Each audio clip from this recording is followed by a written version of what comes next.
myself, first of all, is inspired by a project we worked on last year with Wango there, my colleague, and also Wangoi was part of that work where we had a project on that was christened the matriarchs of resilience. And why the matriarchs of the resilience?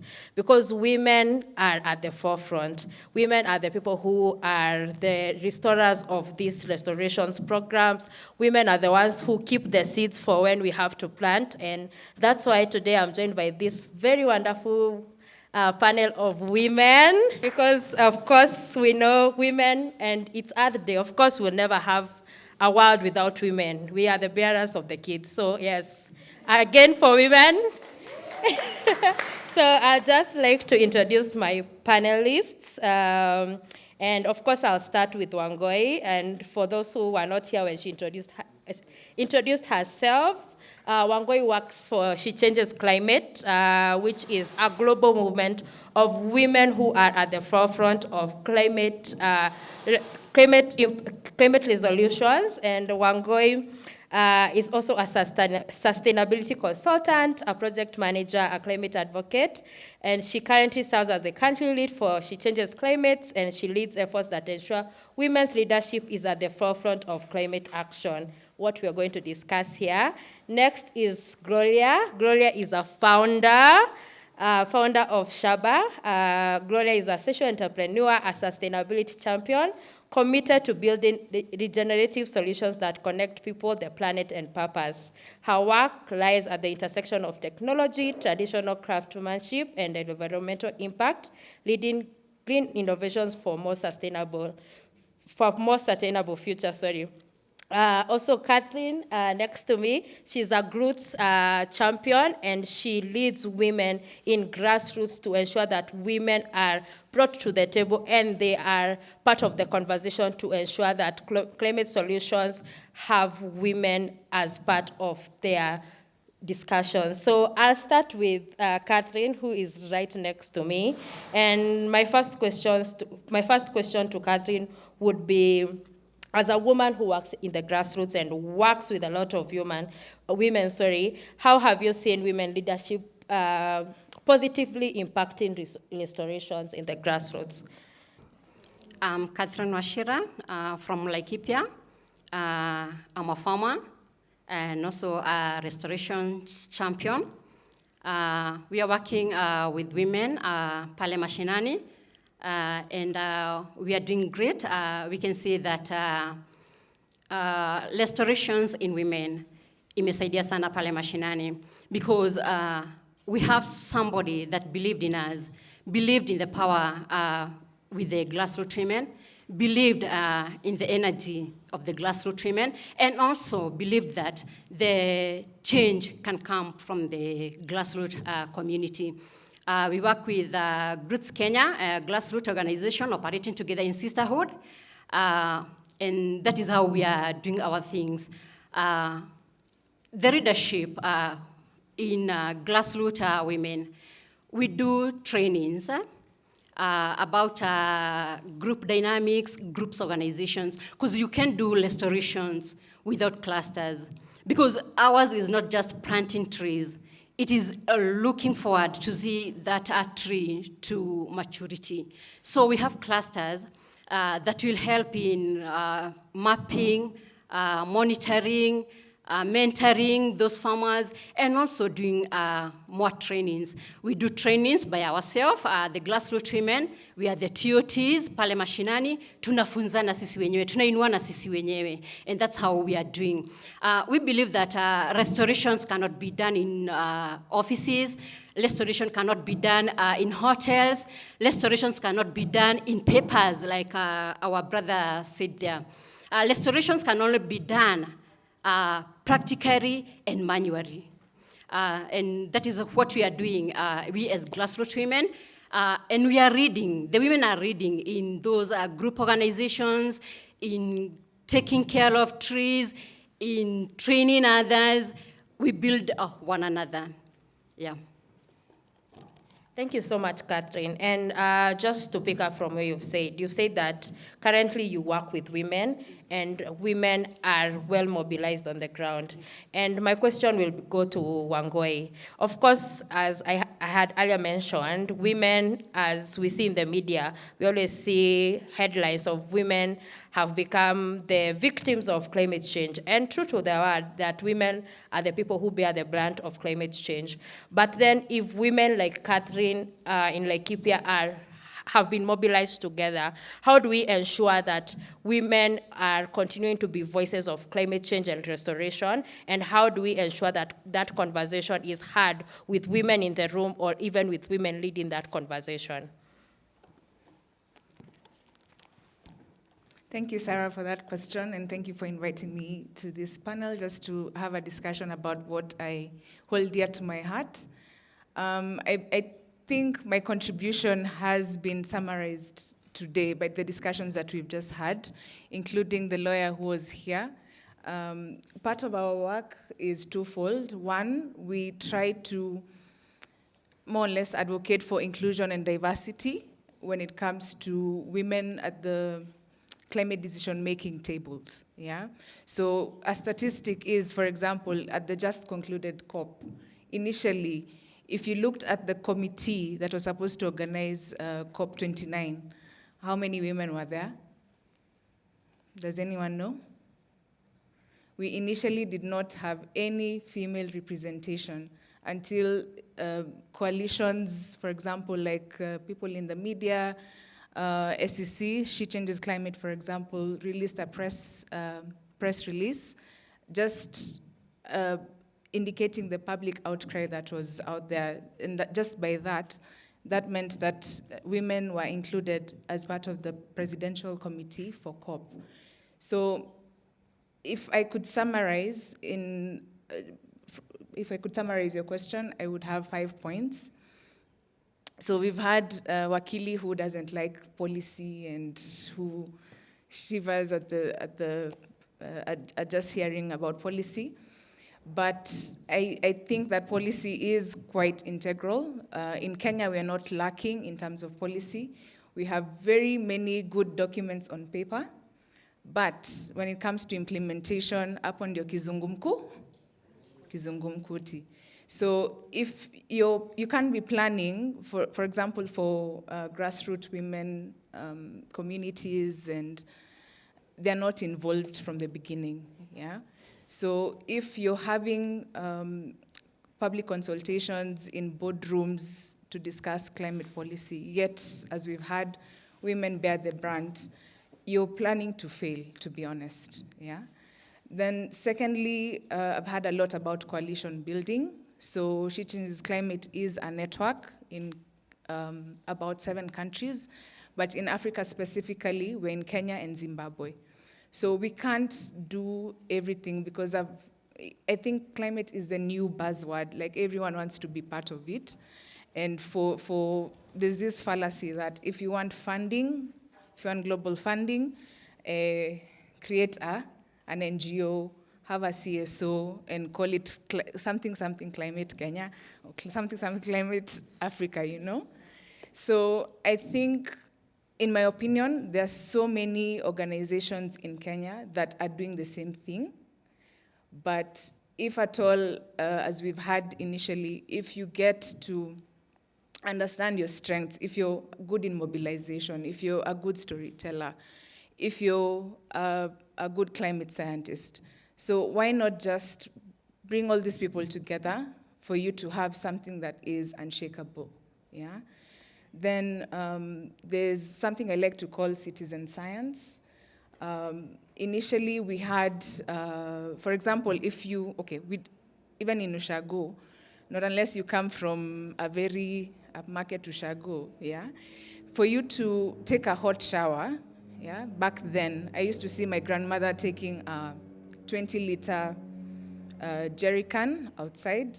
So she knew it was hottest at midday, yeah? So you don't have to shower at tea in the morning. So she would take it out, make sure that the water warms to a level that she could take a bath, yeah? So there's so many solutions that grassroots women can provide based on the indigenous knowledge that they have had, but this is really taken for granted because it's more or less, they're included just to tick a box, just to say that, we had public participation at the grassroots level. Then the other thing I would say is enabling women, especially in grassroots communities, to learn more or less advocacy skills, lobbying skills, because if you've been observant, any one of you who's familiar with the COP process, you'll see very many indigenous communities out there. They would be more or less engaging in activism. So they've flown miles and kilometers from their home countries, and they are not going to be heard. So the most that they can get out of these processes is perhaps maybe Citizen TV was at the core process, and they more or less wanted to shed light on what has been happening just because they're from a particular country. But their voices, to be honest, are not heard. Then lastly, simplifying climate science for them to understand that you don't have to know what an IPCC AR7 report is. You just need to know that, as Wakili said, the long rains are not coming promptly in April because of XYZ. So I believe each of us has the power to, we have something that is burning in us, because that's why we are seated here, even though this event was to end at 1, but it's passion that drives us. If you're passionate about what you do, what do they say? If you're passionate about what you do, you'll never work a day in your life. Exactly. Thank you. Thank you, Angoi. And I think one of the things that I enjoy about having discussions about gender is that the segue is always so beautiful. And in regards to something you've said, in regards to ensuring that women are part of the process, and even part of the process when they have money in their pockets. So my question goes to Gloria, and I would also like for you to tell the audience more about Shaba and what it is about. So when working with women grassroots, how do you ensure that as people who are part of entrepreneurship, that the ripple effect is felt in the community so that they may be able to wake up every morning and to be able to work on restoration and be sure that they will also have money in their pockets? Because of course, we know in this country, women are the people who are running households, and having money in their pockets is paramount, even as they ensure that we are adapting to climate change and that we have restoration projects. Yeah. Thank you. I have a question for the audience. It's not a trick question, but if you win, I have a gift. Okay. So how many people know the kiondo bags? Kiondos. How many people know the fiber that's used? Okay, a few.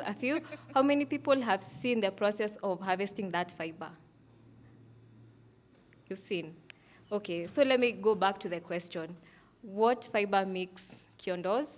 As long as you don't tell me it's a banana or a bean plant, you're fine. So what makes a yes? Yes, that's actually correct. And sisal has been a plant that has been used in Kenya for years. It's literally a weed. In Nairobi, you'll find it going towards eastern Kenya, towards the coast. It's a weed. It just grows everywhere, and people have just been assuming it.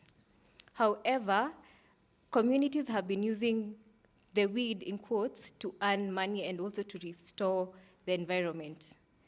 So you'd find that the sisal tree itself, or the sisal plant, is a regenerative plant, which means if you cut it, it grows back. So you don't really need to replant something else. So it's better than, no offense, planting a tree, especially in arid and semi-arid areas, because sisal does well there. So communities have been using that sisal plant to earn money and especially make kiondo bags.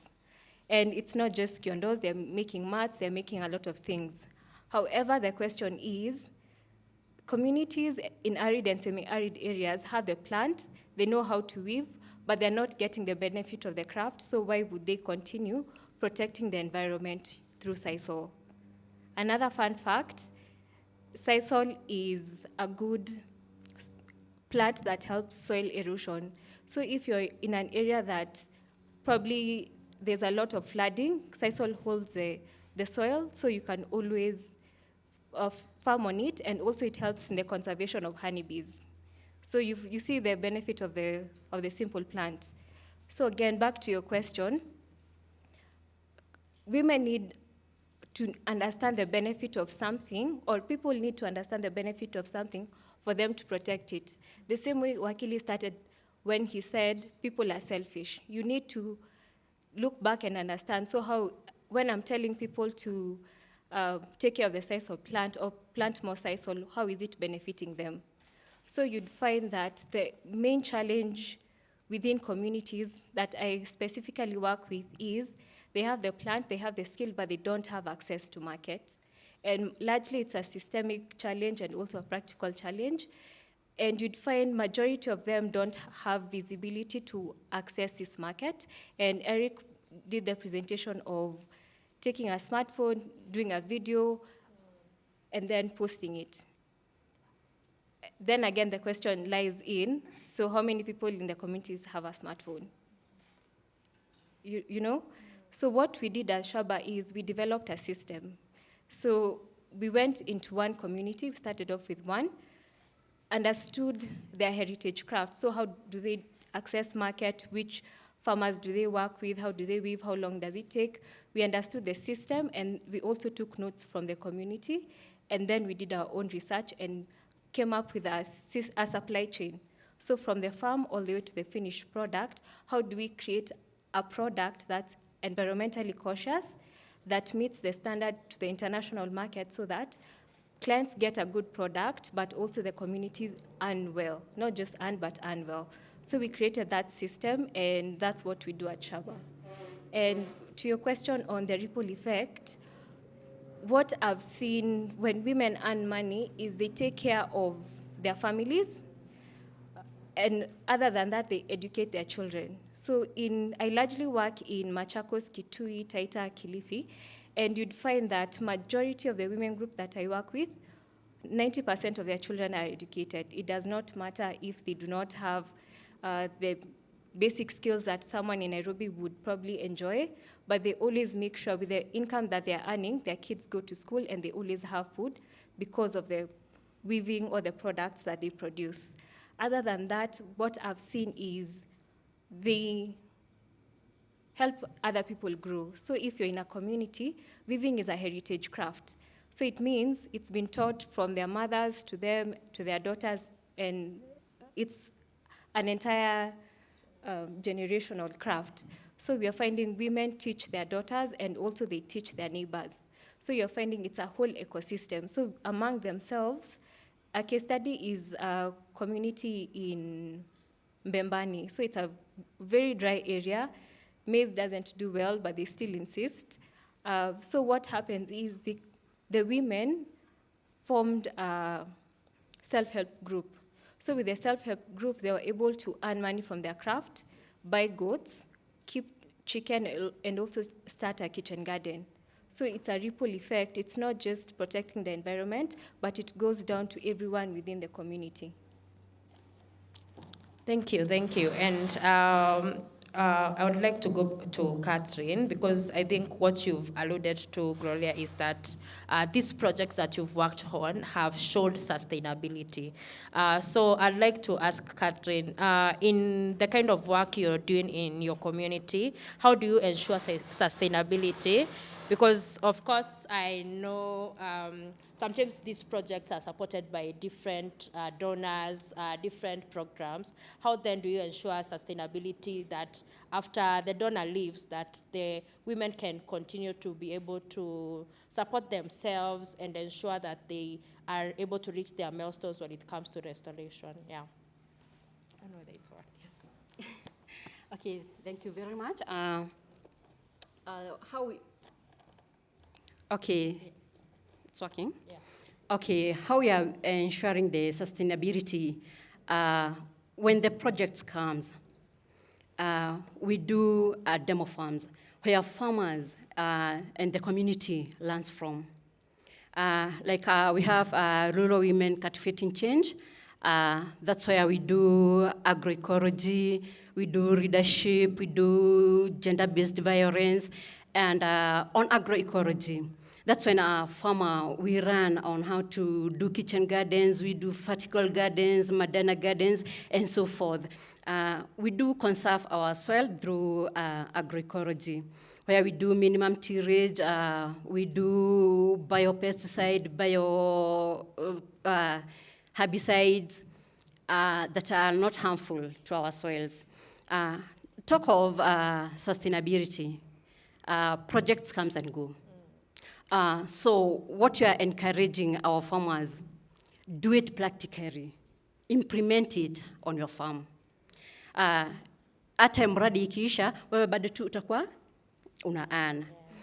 Another thing, when we do restorations, we say that as much as we are conserving, we are improving livelihood. Telling a farmer to plant a tree that she will wait for 3-4 years to harvest or to have money in the pocket inakuwa shida. So what we are encouraging the farmers is to do agroforestry in their farm, where we plant beans, potatoes, as we wait for the trees to mature. And we are encouraging our farmers on farm to do fruit trees, the avocados, the mangoes, and the rest. We also do restorations on forest, where we cannot ignore our forest. And why are we not ignoring our forest? It's the source of our water. We are doing a Shamba system, the Paris program on our forest, and we are doing wood roads on our farms. Yeah. Okay, thank you. Thank you. And I would also like just to ask Gloria, when it comes to, of course, we've seen, I hear everybody talking about restoration as a way of livelihood. And it's not just about food, it's not just about ensuring that our forests are okay, but it's also about ensuring that we can get something from restoration, which is entrepreneurship. So my question would be, how can we shift restoration from being seen as a conservation duty to an economic opportunity? And how do we ensure that the economic opportunity is, I don't want to say sustainable in this case, but that it reaches more women, because of course you've said that you started with a specific county and then you are able to map other counties. So how are we able to work with different partners, if for lack of a better word, different partners to be able to use restoration as a way of entrepreneurship? And how would you see those partnerships working in the kind of work that you're doing currently? Yeah. To answer your question, I'd say intentional investment within the communities, because a lot of the times, or what I've seen is, you go into a community, you do training for like 3 to 6 months maximum, and then you leave the community. So it leaves them in a point of either they don't know the next step, or if they know the next step, it won't suffice 2 years. So the community goes back to either where they started from or a few steps before. So what I've seen is, with intentional investment, you give the communities the right tools and resources. For us, we understood that the communities need to earn, but then their products need to be good. Yeah. They need to be so good, you don't doubt the pricing, so that it sustains themselves and it sustains their families. So we invested in training, we invested in the right tools and the right resources for each and every community, and it was easier for us to get referrals. We never do word of mouth in communities, we never do advertisements, like going to the radio, telling them about what we do. What usually happens is the communities tell other women, and then that's how we've kept on growing, because they see the benefit of the craft, or the benefit of why they need to restore and also the benefit of what they are doing, which makes a lot of sense now thinking about it, because if you find, or if you're selling mangoes and it does well, and your friend also sells mangoes but doesn't have the right market, you tell her, come to this market with me, it also benefits the both of them. So that's how I'd think about it, with intentional investment. And also in terms of partnership, the challenge I've seen is partners don't want to stay somewhere for long, so they don't want to invest for a longer period of time.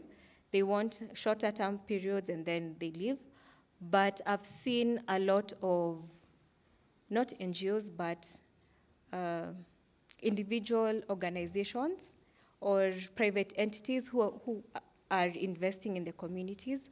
So for them, the best aspect is partnering up with people who want to work with a similar type of group that you're in, and it's easier for you to collaborate. Thank you. My last question is to Wangoi. So before I ask the question, if anyone has a question, kindly, you can think about it. We'll take just like 2 questions. Yeah. Wangoi, last question. Of course, we've talked about partnerships, and even today we wouldn't be here if there were no partnerships. We know that collaboration has showed to work, that of course we say, I don't remember that African proverb that says if you walk alone, yes, that one.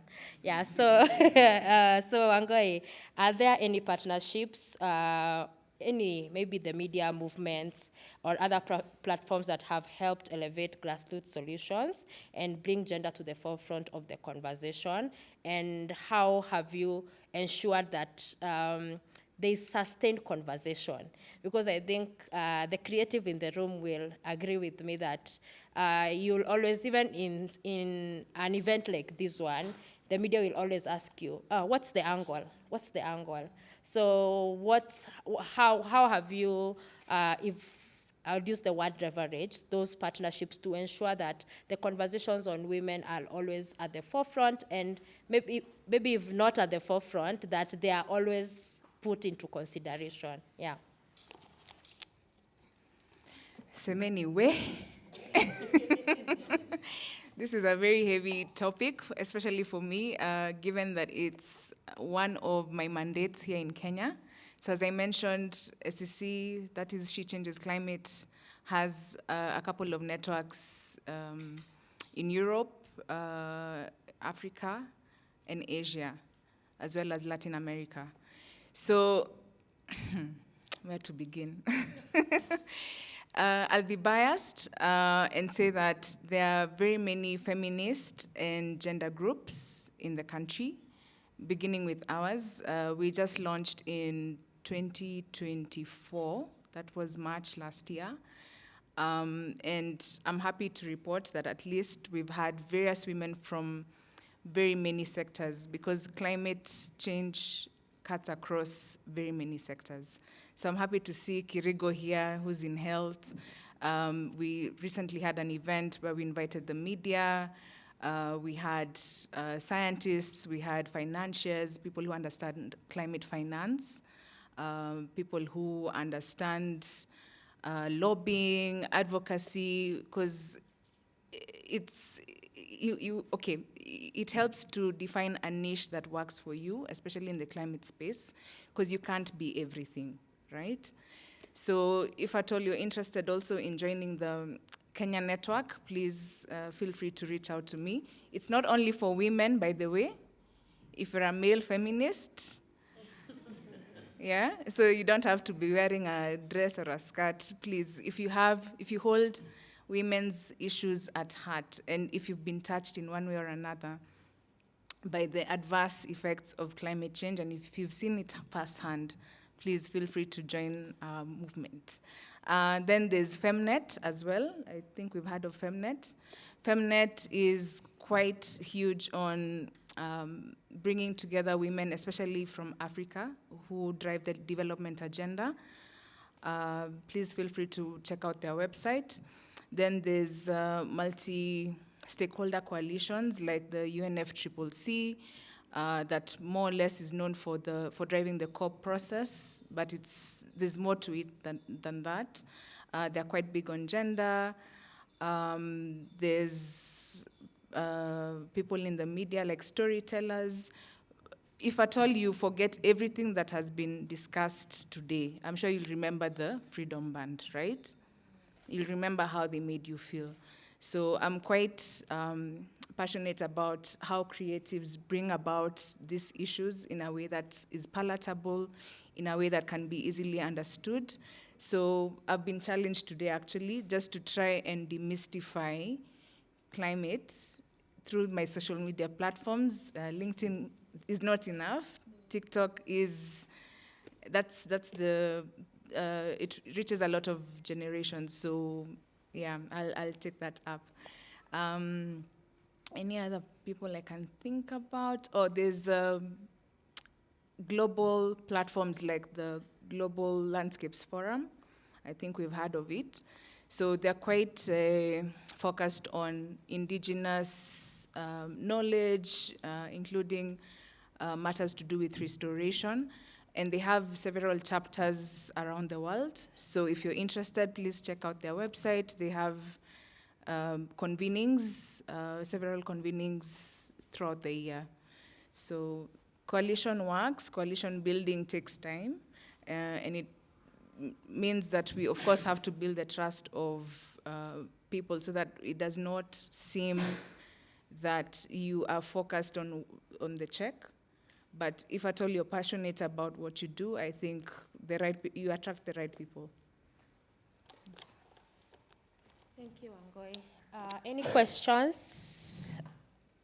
Okay, 3. Yes, we can do 3. We'll start with ladies first.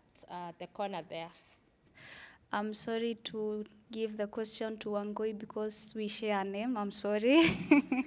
But my question is, I'm happy that you have highlighted about meaningfully engaging women in various projects. But I think with how things have been going, we are currently implementing a project with the Global Environment Facility in Kwale County. And one of the aspects that we have to report on during the monitoring and evaluation is on gender mainstreaming.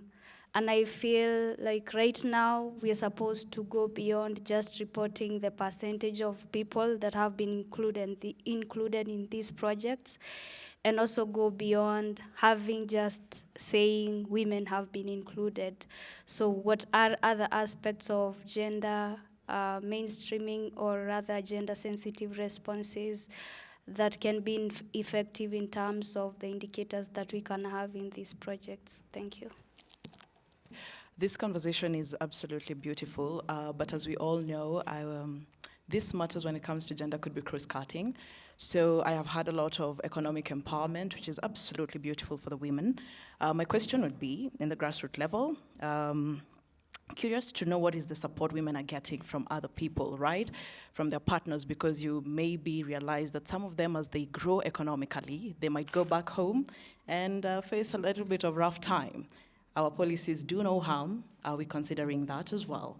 What is the kind of gender balance we are looking at when it comes to engagement? Are we engaging just women? Are we also engaging men to join male feminists as well? Are we engaging them from a very young place and telling them, hey, you know what? You could support women from this particular point. Do we have that? Thank you. A comment and then a question to the entrepreneur.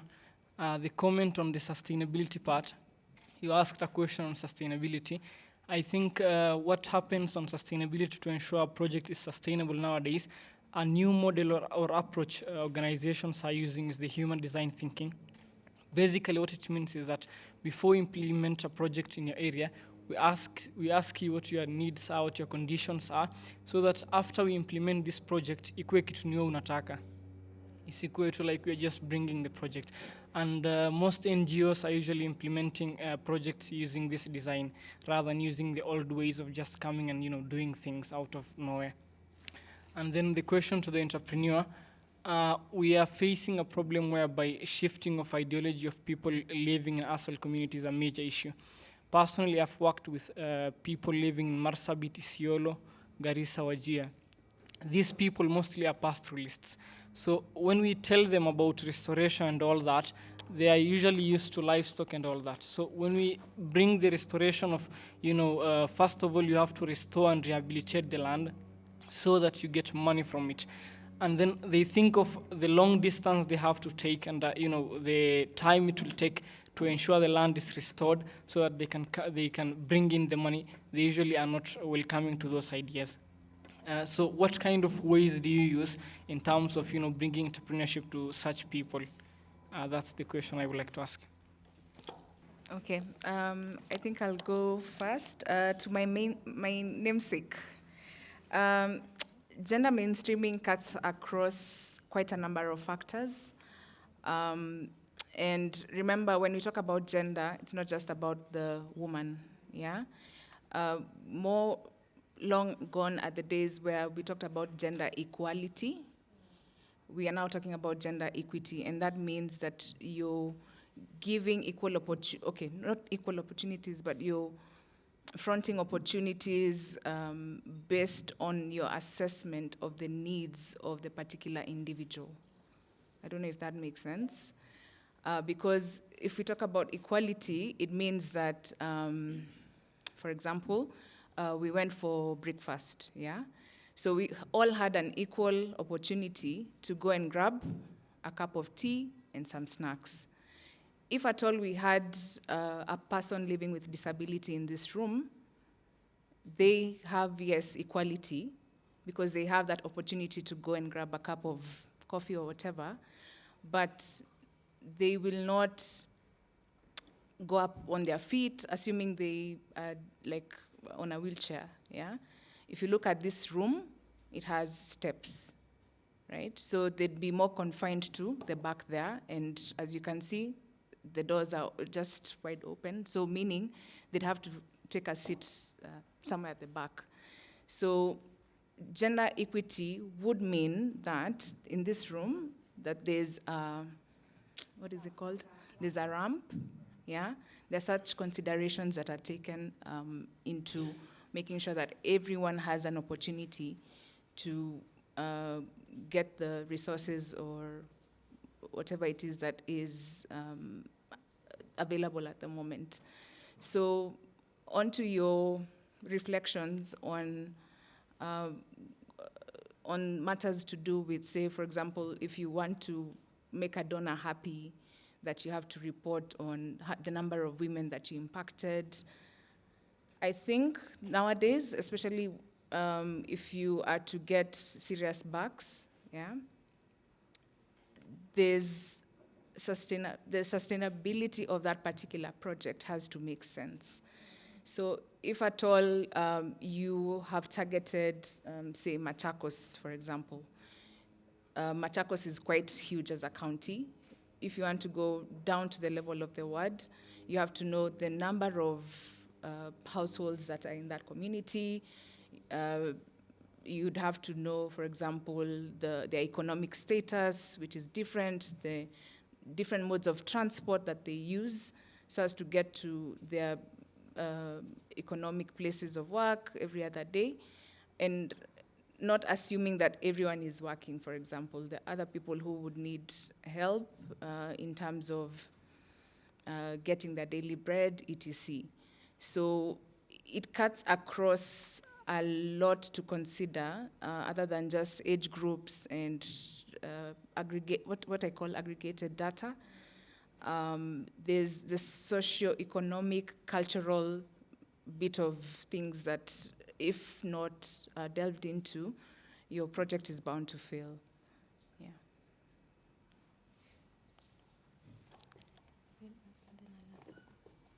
Okay, there was a question about men in gender. I would like to tell Wangui, in Groots, we are gender sensitive. It's a movement that is gender sensitive. We also have men for women champions.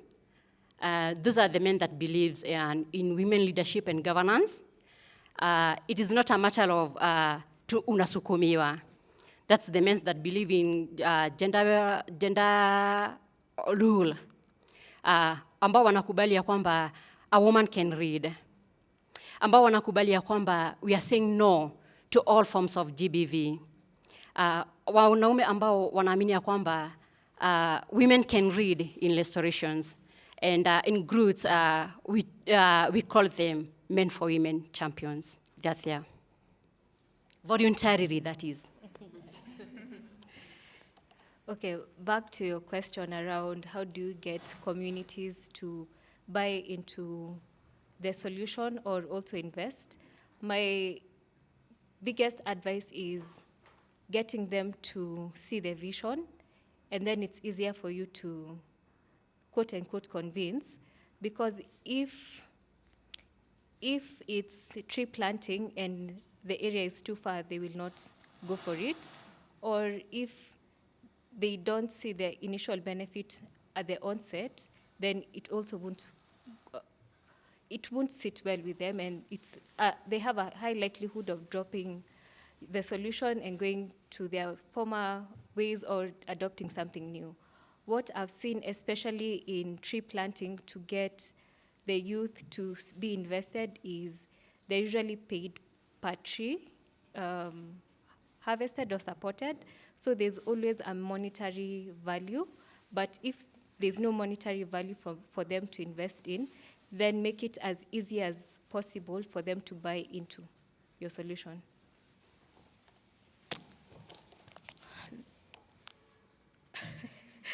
Guys, as you heard, the moderator or the MC said I have a date, so let's close up. But I'll give Vivian a chance because, yes. Nataka tu kuongeza what Catherine has said, and also answering your question about the sustainability and also about the community buy-in. When you look at Grassroots Kenya, there's something called the champion-led model. So what happens is that the communities themselves, and Catherine can attest to this, is that we had a project, was about the community-led food forest. They're actually the ones who said, you know what, instead of just planting trees, why don't we all plant fruit trees? Because at the end of the day, we will also have money back in our pockets. And the community was able to actually divide land. So everyone just segregated a part of their lands, and now they are actually planting the fruit trees. And for them, they actually came in the meetings and they said, this is what we want, because they understand their problems, they are able to give solutions, they are able to implement, and right now what Catherine said, that they are able to even track the change. So that is what sustainability from Grassroots Kenya means. And if Catherine might want to add, it's still fine. So, ni kuongeza tu nyama, sawa sawa, yeah. I would love to say that the best time to plant tree was 50 years ago, but the best time to plant tree is now. That was a deep quote. I think my parting shot would be for the indigenous knowledge or the community knowledge that's there and that's not documented, and you're interested in that aspect, try to get as much information as you can with that specific area, and you'd be surprised how things just unravel themselves. Just start. Just start. And when I say this, I'm telling myself, maybe by the same time this year, I'll have done a few TikTok videos on just demystifying the climate lingo, climate science, etc. Just start. And then lastly, there's a lot of power in collaboration. At times, you might not even spend a cent for asking people to help you put an event like this, for example, other than the mandazi and the tea that we've eaten that you really have to pay for. But again, you might also have a caterer who's interested in climate issues, for example. So reach out to your networks. Don't be afraid to talk to that person. Update your LinkedIn profiles to reflect what you're currently doing, because you never know who's watching, as someone said. Can't remember who. Yeah, thanks. Thank you. Of course, I'd like to thank my panelists for having this conversation.